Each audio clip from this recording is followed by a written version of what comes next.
What's up, Mindsetters? Yes, it's a Wednesday, and you tuned in to Learn Extra Live with Looney and Cheryl. How are you, Cheryl? I'm doing well, listening to the wonderful rain yes, outside. it's nice, like it's raining. We all want to sleep, but we can't because we need to study and we need to learn. So what are we doing for the grade 10s today? Grade 10s, we're going to be looking at the plant cell in greater detail today, so you better keep watching. All right, grade 10s, you heard it. We're doing the plant cell, so do make sure you are tuned in and you have your notes. How you can get your notes is you go to learn.mindset.co.za. And remember to hit us up on Facebook and on Twitter at Learn Extra. As you know, we've been having the Test Yourself competition proudly brought to you by Vodacom. So all you need to do is download the show notes. I have posted the link on our Facebook page. You go through your notes, you complete the Test Yourself questions, you fill in the entry form. There's a link to the entry form on our Facebook page as well. And then you complete it, you submit it, and then you stand a chance to win that airtime. Remember, entries do open until 10 p.m. tonight. So you have all the time in the world to do your Test Yourself questions. If you think maybe it's going to distract you during the lesson, you can do it after the lesson. And then you can complete your questions, submit your entry, and then you will stand a chance to win your airtime. Remember that the winners are announced on tomorrow's show for today's show. And just a congratulations to Tabi Sotabashe. You have won yourself 110 in airtime from Vodacom. So congratulations to you. So without wasting any more time, I'll take it straight back to Cheryl. Sure, I think I need to put the test yourself and put it in and get some airtime there. Yes, what a time. Welcome, grade 10s. Tonight we're going to be looking at the plant cell in much greater detail. Last week you would have done the animal cell, and this section is extremely important. I always say every section is important, but it is because what you're going to look at, if we're looking at the plant cell and we're looking at the animal cell, you need to bear in mind, right, the section that we're going to do after that is plant tissue and animal tissue, mammalian tissue. So we're going to be looking how cell structure changes, right, because their functions are going to be so different. Okay, so last week, as I said, you looked at the animal cell. I'm going to concentrate on the plant cell this week. I'm not going to go into too much detail with the organelles that the animal cell had in common. I am going to concentrate more on the differences that are going to occur before the plant and the animal cell. But before I forget, which I did last time, I need to give you the challenge question. Am I right? Yes. Okay, so let's start. The challenge question, all right, is a bit on how the cells function, all right, transport. The question is, some cells are observed under a microscope as they responded to a colored dye placed in the surrounding water. Only small amounts of dye entered living cells. Living cells. A lot of dye entered and remained in many cells that were dead. Right, so any cells that were dead, none of the dye came out. The best interpretation of these observations is that number A, cells take in dye by active transport, then lose it by passive transport. Guys, please remember, I stress living and dead. Okay, number B, take in dye by passive transport and remove it rapidly by active transport. Number C, take in dye by active transport and remove it rapidly by active transport. Number D, take in dye by passive and lose it by passive. And lastly, number E, take in dye by diffusion and retain it by active transport. Okay, so work on that, see if you can get a little bit of the twist there. I'm going to go back into what we're going to concentrate on tonight. I'm going to go into a bit more detail with the plant cell, obviously. And what we're going to do is we're going to have a little bit of a practical in the second session where I'm just going to show you how to set up a microscope slide, a wet mount, all right, where we're going to use an onion cell, where you're then able to, if you guys have all the equipment, you can then have a look to see what a basic plant cell would look at under the microscope. And it also brings in, right in the beginning when you did cells microscopically, all right, where you have to be able to be microscope proficient. Okay, let's start on tonight's subject.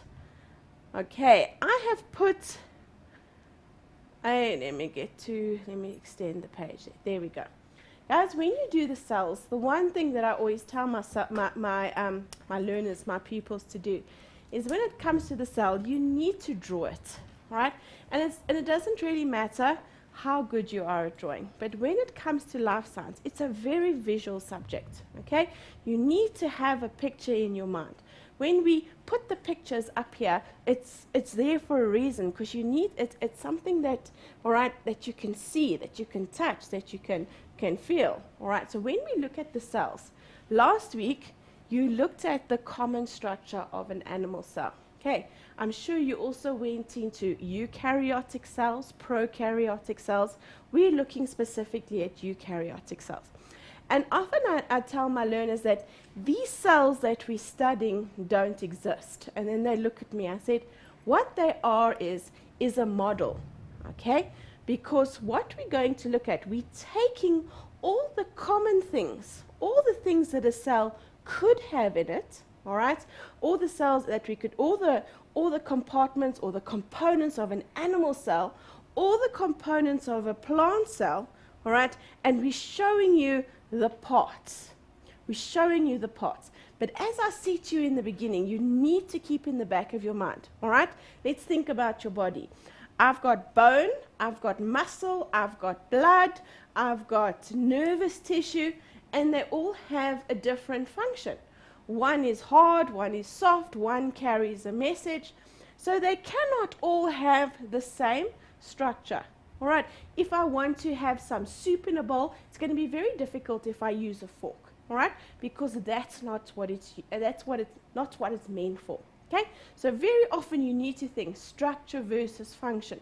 So when you get this concept of a cell, all right, you need to understand that when we take this into, all right, when we look at plant and we look at animal, we're going to twinge it slightly, all right, so that it will have a slight differences in it, all depending on its, obviously on its function. Let's have a look at the animal cell. Okay, last week, if you have a look over here, let me just wait for it to, I see it's just as slow as I am today. All right, if we have a look while we wait for it to do its, okay, come on. Okay, I'm not going to use that. All right, if you have a look at the diagrams, you will notice that there are certain labels that are in different colors.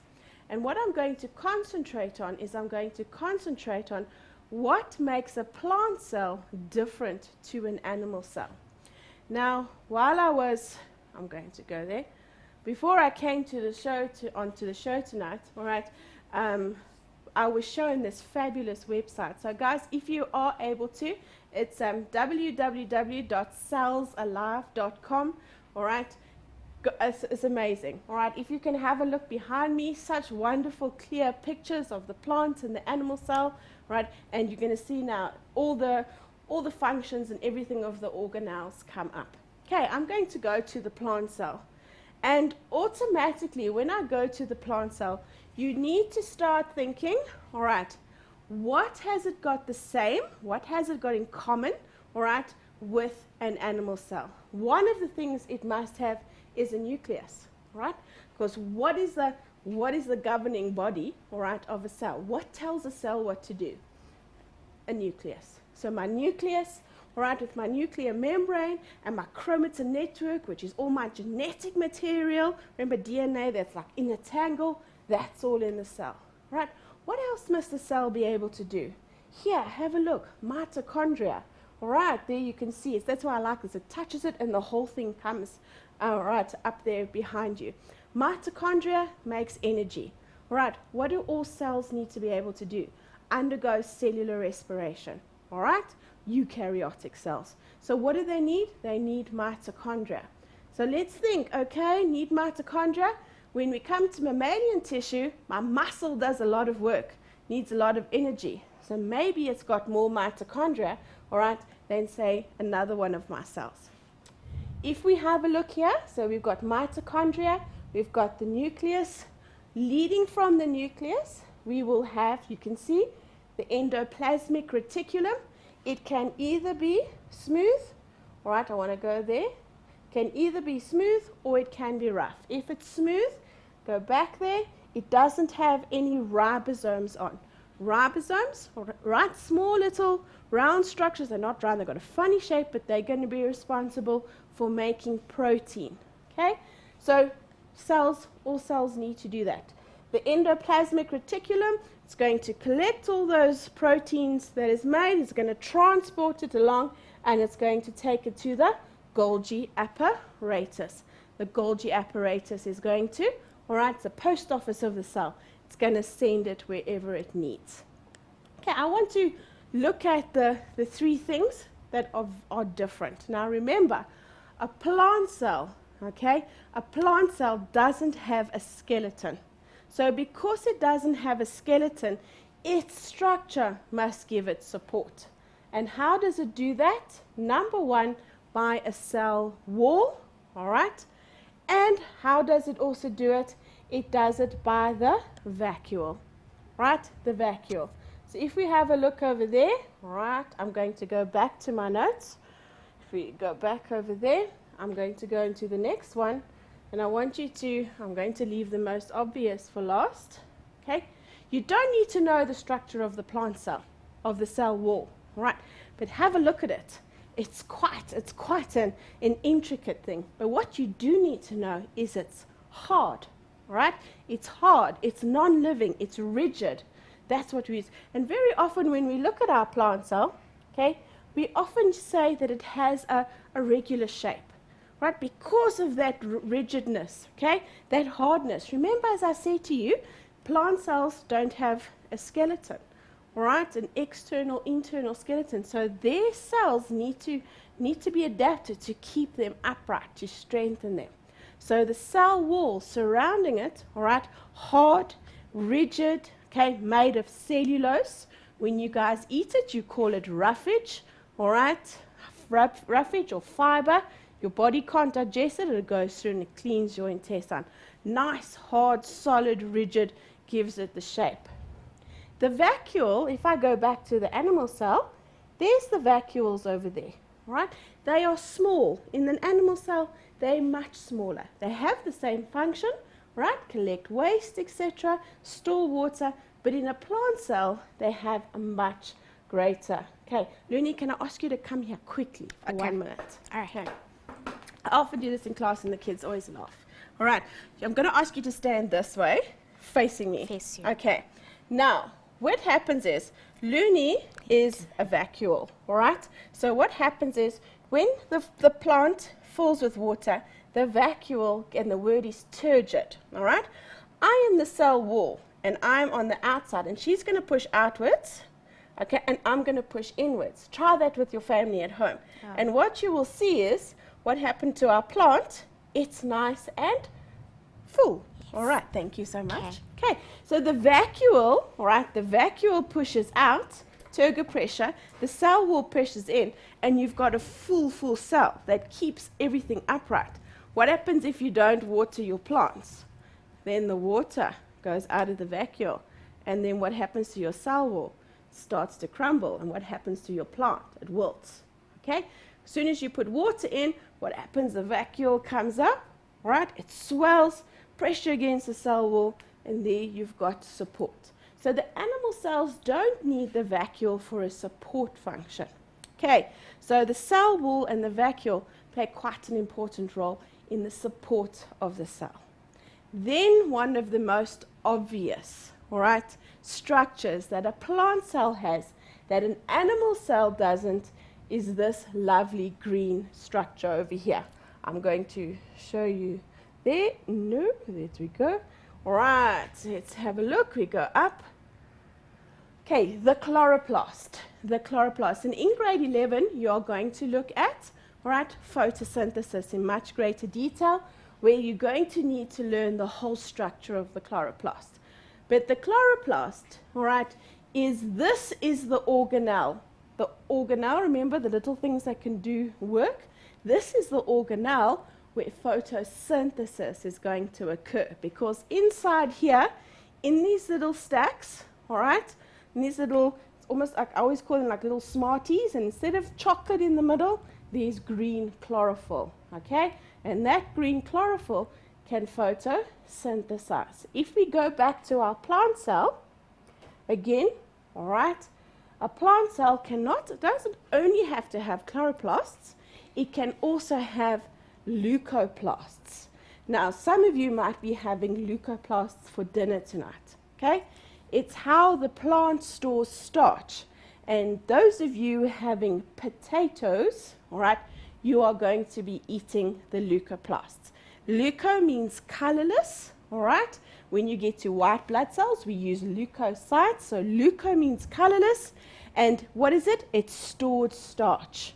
And also your third plastid, okay, chloroplast, leucoplast, and your third plastid that you can find in some plants is a chromoplast. And a chromoplast is color. Chrome means color. So if you think about things, not the green, when I think about color, I think about petals, all right, the beautiful colors of petals on flowers. What about when the different kinds of vegetables and the different kinds of fruits that we eat? All right, the green peppers, yellow peppers, the orange peppers, when a peach ripens, when an apple ripens, where do those colors come from? They come from plastids.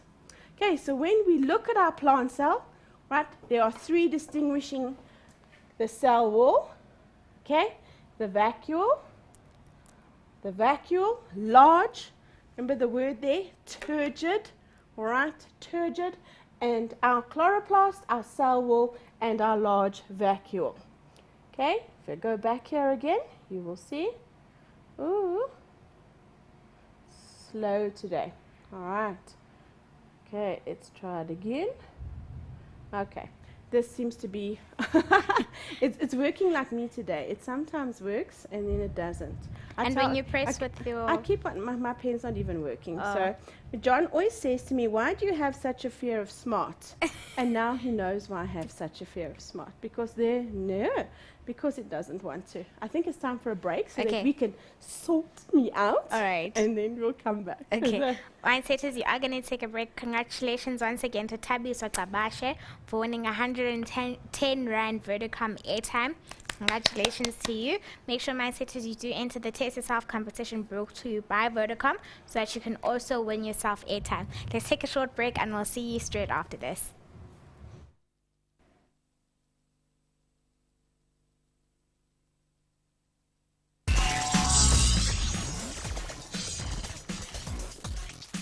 Welcome back, Mindsetters, from that break. Quick shout out to Samkelo Ishmael, Tado, Lindumusa, and Moya Habo. Thank you so much, guys, for tuning in. Make sure, guys, you do answer the challenge question as well. It is up on our Facebook page. Remember, we'll go through that in the last segment of the show. But now, Shell is on the other side of life. Yes, I'm behind the desk. Yes. All right. Maybe you have done this in your class before, all right? Some of you might not have. When they show the camera, I will try and show you as much as possible, but it's also about a skill of being able to make a microscope slide. What I'm going to use is the good old onion, and it's been here for a while since I got here, so the smell is somewhat overwhelming.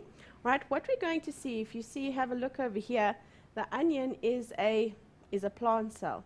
And when you want to look at the basic structure of a plant cell, all right, what you're going to see, the onion is such a nice and easy, all right, so nice and easy to use because you can see the structures of the plant cells so nice and clearly. Now remember, when you can look, you're only going to be able to use your light microscope at school. So you're not going to be able to see all the different organelles and that because we don't have a microscope that is powerful enough. Remember, you would have looked at the electron microscope and the transmission microscope, where you're going to see your micrographs, your pictures, in much greater detail. I'm going to be doing a question just now, all right, from a micrograph, so you will have an idea there. Okay, what we're going to do is we're going to look at an onion cell underneath the microscope. What you can also do is we can also use the same thing using an animal cell. And the animal cell, we can scrape the lining of your cheek. It doesn't always come up as clear as the onion cell is going to on the plant cell, but you can use it. It's epithelial tissue, all right? And it's also nice and simple. You scrape your cheek with a toothpick, and you're going to do things exactly the same way as I'm going to set up now, all right? If you have a look, it is glass, so it might be a bit more difficult to see. I said to Wilson just now, this is the time when you realize, oh, I should have painted my nails last night, all right? The first thing you do, make sure is that your microscope slide is always clean, all right? The best way in which to do it, okay, if you see, now you can't clean it and then you put your fingers on it. The best way in which to do it is to take some alcohol, all right? And you clean it and you make sure that it's nice and clean, and you put it in a spot where it's going to be nice and clean. All right. Now when it comes to the onion prac, the whole key to this is to get as thin a piece as possible. Now I'm not quite sure if you're going to be able to see, all right? But what I want, how I get it, and I find it's much easier, I take the epidermis, all right? You see, I'm really going to be using words that you're going to use in your plant tissue section. I take the epidermis and I bend it. And when I bend it, I don't know if you can see clearly, Wilson, all right, you will notice that a nice see-through, all right, skin, that's what we want. We don't want something thick, then all the cells are going to be one on top of each other, all right. So can you see, there we go, all right, can you see that nice thin layer? That is what we are going to look for, all right. Now we need to make the slide. So what we do, you can make it in two different ways. You can use it with water, okay, or you can use it with iodine. I'm trying not to laugh, John, but I am, I'm afraid to say. I wish you guys were here. I'm sorry, I tried my hardest not to laugh, but we just had our big boss crawling on the floor to get out of here because he was helping with the machine.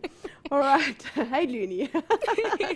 Okay, so let's go back to serious matters. Okay, we're going to take my microscope slide, and what I'm going to do is you can have two choices in what you see. I'm going to go and do the one with the iodine directly, right? Because once you stain it, you are able to see it so much better. But one of the ways in which you can do it, all right, when we do this, we call it a wet mount. You can take a little drop of water and you can put it on your microscope slide and then put your onion skin over it, or I'm going to start off immediately. Okay, can you see last time when I did the food tests, we also used iodine. It's a wonderful stain. Those of you, all right, okay, those of you who are allergic to it, all right, you must be a little bit careful. And what I do is I put a small little drop of iodine onto my microscope slide, okay? Now I need to take, over here, I'm going to take my tweezers and I'm going to pull just a small little layer, all right? You don't need it too big, and we're always going to put it in the middle. And I'm going to use my dissecting needle to gently place it over the iodine. Now I want to make sure, right, that it's not folded over. So I make sure that I tweeze it out so that I've got one single piece, all right? So it's over it. Now, this is always the tricky piece. I don't know if you can have a look here. This is terrible. This one always breaks. This is my cover slide, all right? This is my cover slide. Can I hold it over there? All right, and my cover slide is going to go over, all right, my specimen that I have on top here. Now, the whole key to this is to make sure that you don't get air bubbles, not air, but and also a water bubble, I suppose, all right? So when you put it down, you need to use your dissecting needle and you put it down at an angle, all right? 45 degrees, which I didn't do now, okay? You put it down at an angle and you slowly lower it down. You slowly lower it down, and there we go, all right? And there you've got your mount. Now, if you have a little bit of water or if you have a little bit of ID, you might have put a little bit too much on it. You just take your tissue paper and you put it on the side there, and your tissue paper is there to absorb. Okay, so there you have made, if I can put it up there, you can see you have made what is called a wet mount. The wet mount is usually referred to when we use water, All right? When we use a staining agent, we usually use the term irrigation. All right? Irrigation. Now, you should have done, all right, the microscope when you started off with the cells. Okay? When you go to the microscope, please always make sure that your stage is on lowest. Remember, your stage can go up and down. Also, your lowest objective, all right, the one with the least magnification, must be the one that is, all right, the first one that you're going to see. You are then going to put your slide, okay, onto, there we go, let me move it over, onto, all right, the stage, and you're going to then put your microscope on.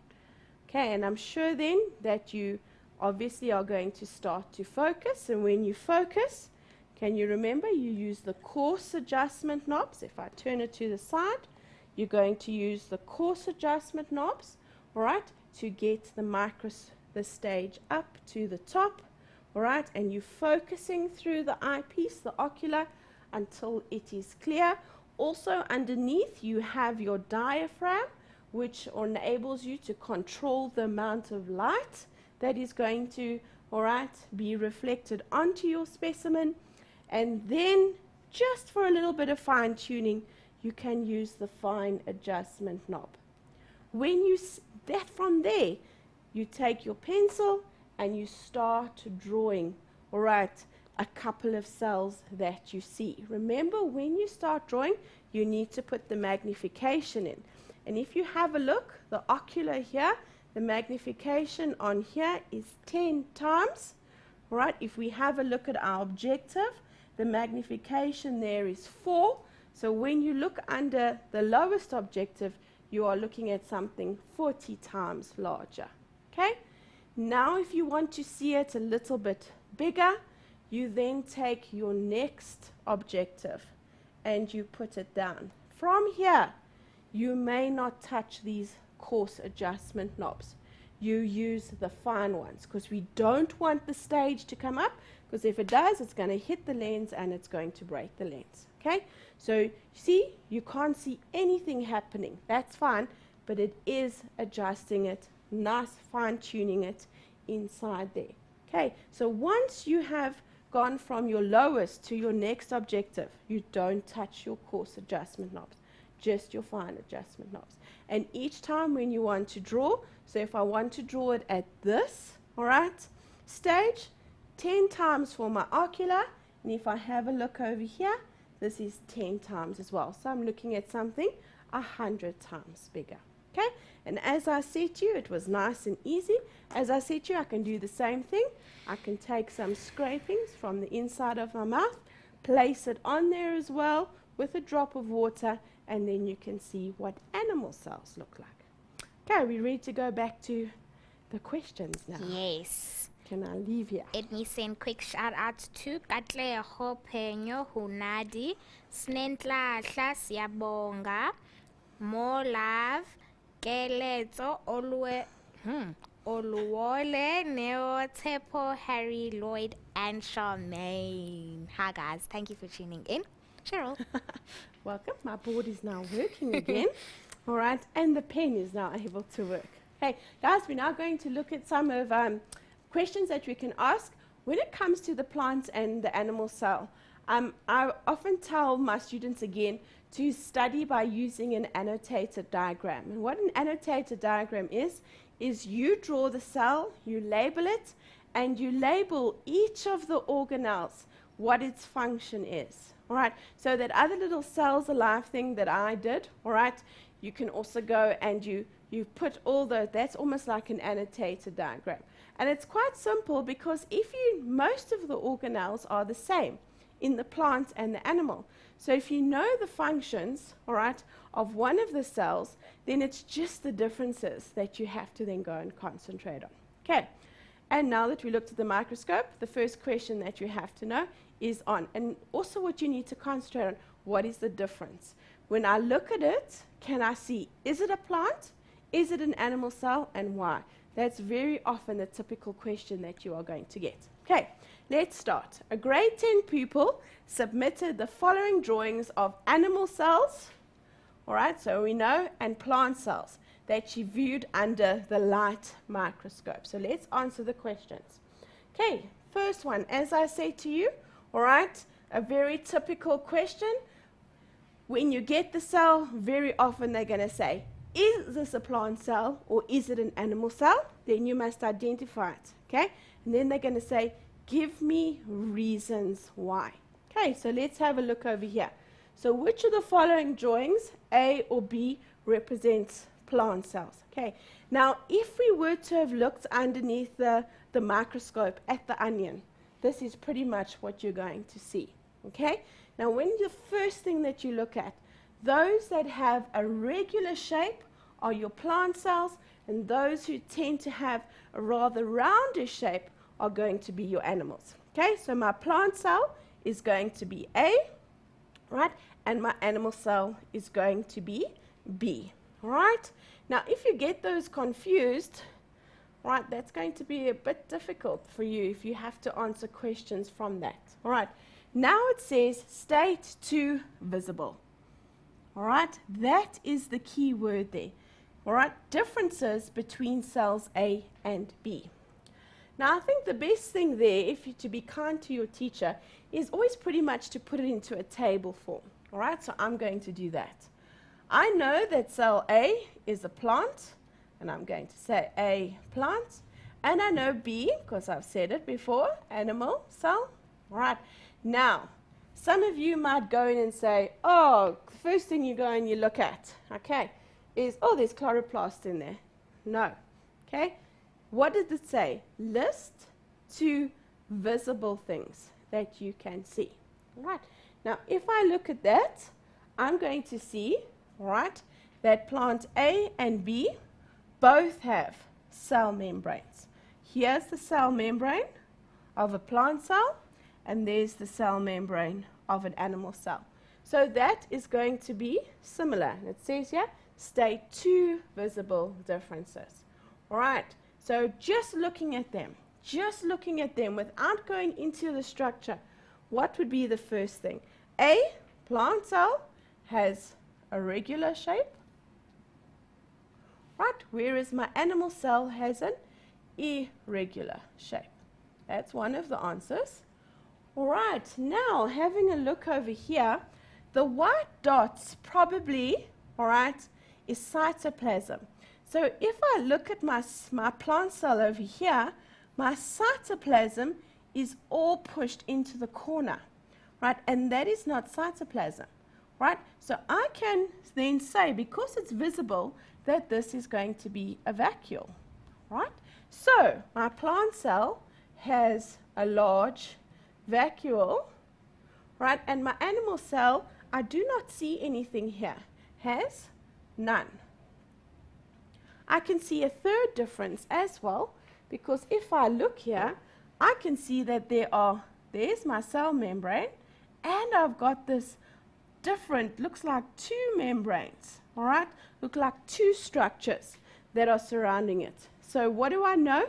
All the cells have cell membranes, but only plant cells have, all right, cell walls.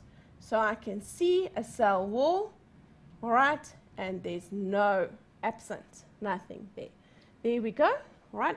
I asked for 2, and there you can give me 3 of the differences. Okay, now I think I gave this question away earlier when I was busy with the practical. It says mitochondria and chloroplasts were not visible underneath the microscope. Explain why this is so. All right, she looked under, and it said to you from the beginning. All right, oh, let me get there. What did she look under? A light microscope. Right, so why can't we see the mitochondria underneath? Because it is too small to see. Right, my light microscope does not have a big enough magnification. Okay. Next one, state 1 function of the part labeled C. Okay, part labeled C is the nucleus. What is always, one saying that you could have also given this, now that I think about it, you could have also given this as another function, because as another difference, because generally, because animal cells don't have a vacuole, their nucleus is in the center. Whereas if you have a look over here at my plant cells, where's my nucleus? Because the vacuole squashes it all out, it's plastered against, right, the edge. So you can also have that as a difference. Number C, right, always the most prominent staining organelle in my cell, right, is going to be my nucleus. Right, state one function of the plot. There's lots. You've got lots. I can give you 3. All right. I always go for it controls all the cell's activities, all cell activities. Some of you might use the word metabolism. All right. Inside my nucleus, what have I got? All right, my chromatin network. And what is my chromatin network? It's my hereditary characteristics. Okay, my hereditary characteristics. And right in, here's a dark staining. I'm going to see if I can use another color. There we go. I've got my dark staining nucleolus. And my nucleolus is responsible, all right, for sending out the instructions for protein synthesis. All right, you'll learn that when you are in matric. Okay, next question. Let me just go down a little bit here. Okay, next question. Name 2 components of cell membranes. What are cell membranes made up of? Proteins, all right, and lipids, but they specialize lipids because they got, oh, let me go, sorry. Oh, let me do the eraser. Okay, okay, there we go. All right, color again, green. Okay, phospholipids. All right, remember it had that little head and tail, all right, of how it is made. And the last question of this section, all right, name the process by which water molecules pass through the cell membrane. When it has to go through a cell membrane, the process is always osmosis. Are we ready for a break again? Yes. Cool. All right. Mindset is let's take a quick break and we'll see you straight after this.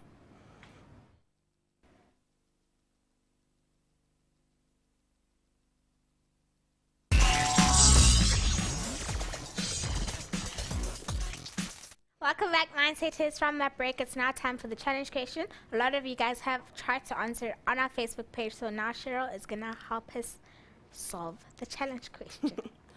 Okay, the challenge question. I'm not going to go over it again. We went over it in the beginning. Okay, the whole thing you needed to remember here, all right, is that the cells, all right, have a look here. Some cells were living and some cells were dead. And that we put the cells, the dye, in the water. All right.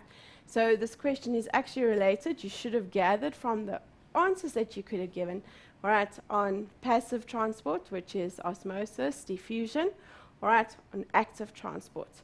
Those of you who got the answer number, drum roll, B, all right, you would have been correct. Okay, have a look. Take in dye by passive transport, yes, all right, because water will move from the cells, high concentration or a high water potential to a low water potential. They would move into the cells, okay? And then what would happen over here, what did they notice? A lot of the dye entered the cells, but then the dead cells, it remained, okay? So the second part, it must have been removed rapidly, all right, by active transport. Because what did the living cells not, the dead cells not have? They did not have ATP. So if they did not have the energy, they would not have been able to actively remove the dye. All right, so there we go. Move in passively, move out actively, because the cells that were dead, they couldn't get it out. And what were they missing? Their mitochondria weren't working. They had no ATPs. Are we going to do some questions, or I'm going to carry on with my... We can do, I can see like 2. Okay.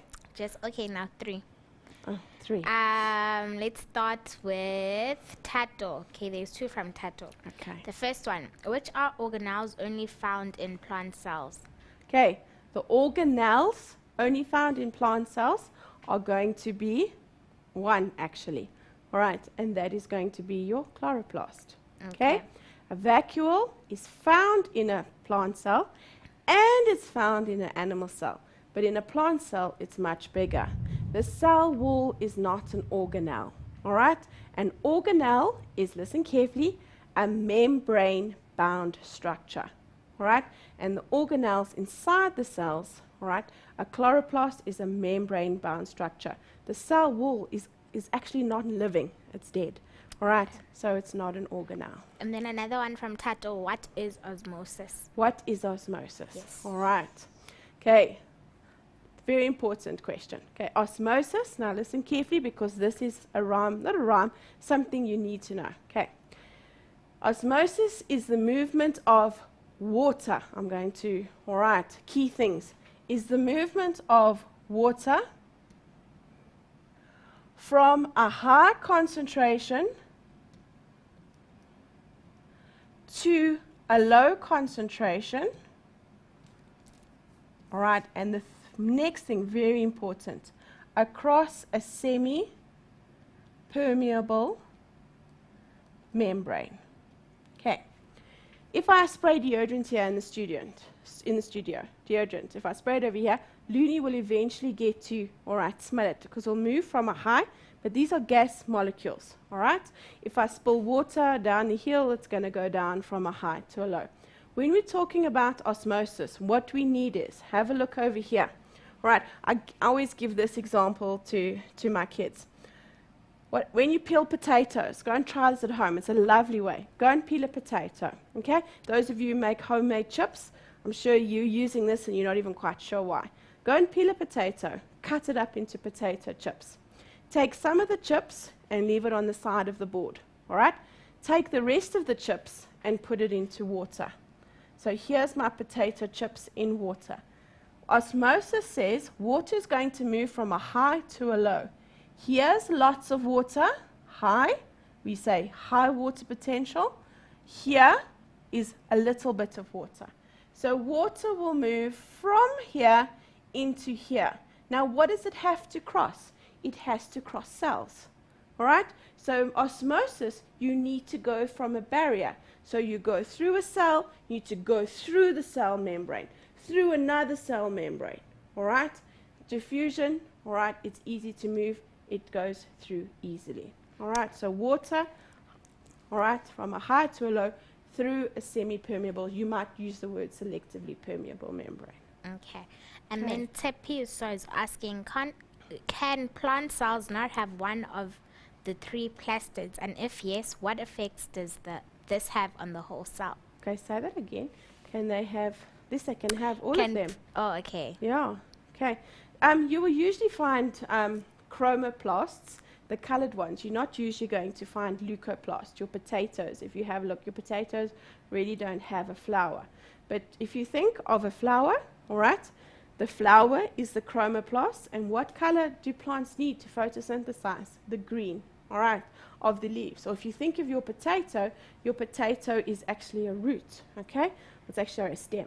Okay, so it's underneath the ground. It's storing the starch. And what's above the ground?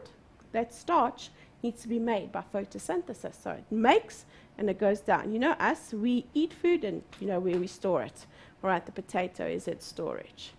Okay, that's it. All right, let's go into question number 2. Me and the machine again. All right, let me take all of that out.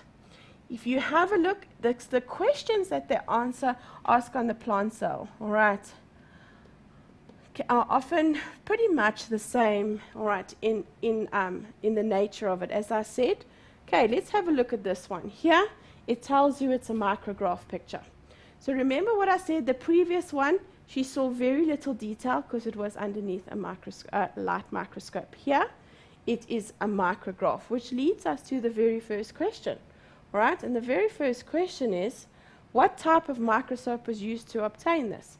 It tells you it's a micrograph picture, all right, and therefore it's an electron microscope. Right? An electron microscope gives us these lovely clear pictures. Okay, now as I said to you, it says over here, provide 3, and again, all right, I've even underlined it here this time. Provide 3 visible reasons why this is a plant cell. All right, but that's not all. Have a look at the mark allocation. You need to mention the name of the plant as well as the letter. So for 6 marks, it gives you an idea that you're probably looking for 3 things. Okay, let's have a look over here. What do we see? All right, let's look at number A. Number A is cell wall. Number B is a vacuole. Number C, see, dark staining, it's a nucleus. You've got to get used to, all right, seeing a micrograph, not only just a plain simple diagram. And here, you can see, all right, looks like those coins on top of each other. It's going to be a chloroplast, not chlorophyll. Chlorophyll is what's inside the chloroplast. Okay, so now I've labeled all of it. It says what 3 visible things? There we go. A, cell wall. B, all right, vacuole. And I would put over here large vacuole. All right, nucleus. No, because an animal cell has a nucleus as well. So that is not a distinguishing characteristic. Number D, chloroplasts. So there I've given my 3 things: cell wall, large vacuole, chloroplast, and they said, please put the letter as well. Because if you didn't put the letter, then you're only going to get half the mark. So you must make sure that you read your question carefully. All right. Then it goes, name the substance that part labeled A contains. All right. That is called cellulose. It's called cellulose. When you do, all right, when you did biochemistry, you started off with it at the beginning of the year, cellulose was a polysaccharide. All right, and if you remembered, cellulose is the structural polysaccharide found in plant cells. Animals had chitin or chitin, however which way you want to. That, you know, when you crush a bug and it cracks the outside, that is it. Okay. Now the next one. This is the line over here, all right, gave you the idea. Because what they're asking you now is they want you to work out what is the actual size of the cell. Now, when you work out the actual size, okay, I teach my learners, all right, I call it the DAM triangle, all right, DAM. That's the drawing size. That's the actual, okay, and that is the magnification. Now, if I look at my diagram, I need to have at least 2 of those things. Let's go and have a look here. I need to work out the actual, so I don't have it. I need to know the magnification, but I don't have it. So how can I work out the actual size, right, if I don't have all of the information? I need to use a different formula, okay? And it's this one. Actual size, I'm going to use AS, equals the length of the diagram. And I want you to use millimeters. You take your ruler and you find out where is the longest diameter. Is it from here to here, or is it from there to there? And you measure it, and you give me the answer in millimeters. All right, that is the length of the diagram. So you measure the length of your diagram over the length of the scale line. Now you see, you go to the scale line and you guys automatically like, oh, it's 5. No, it's not. Take your ruler and measure the length of your scale line. Measure it, okay? And you give me the answer in millimeters. All right, so let's say, for example, your diagram is 80 millimeters and my line is maybe 3 millimeters. Okay? Now I times it by the given length of the scale line. And what did I give you? I gave you 5. But there's a problem. All right, there's a problem. And the problem is, what is it? 5 microns. How many meters? Microns. What do I need to do? Convert millimeters to microns. How do I do that? I times by 1,000. Times by 1,000. I times it by 5, and there I've got my answer. Because my earpiece has fallen out, and I think Wilson is whispering to me. Hey, yes, oh, you know, but Wilson, James. Oy vey. Yes, are we finished? Yes. Yes, okay. And so we come to an end. Yes. Full of excitement. Yeah. Earpiece problems. Earpiece problems. Our boss leopard crawling across the floor. It was fabulous. Oh my gosh. Thank you so much, Cheryl, for an awesome lesson. Mindsetters, thank you for tuning in and for enjoying the lesson. Thank you for asking all your questions. Remember, if we didn't get to your questions, but I did try to answer some, thank you to a very special search engine because I didn't do life sciences. But if we didn't get to your questions, remember we do have a help desk, guys. So make sure you make use of that. helpdesk@mindset.co.za. Send all your questions through there and you will be answered. From us until next time, it's a goodbye.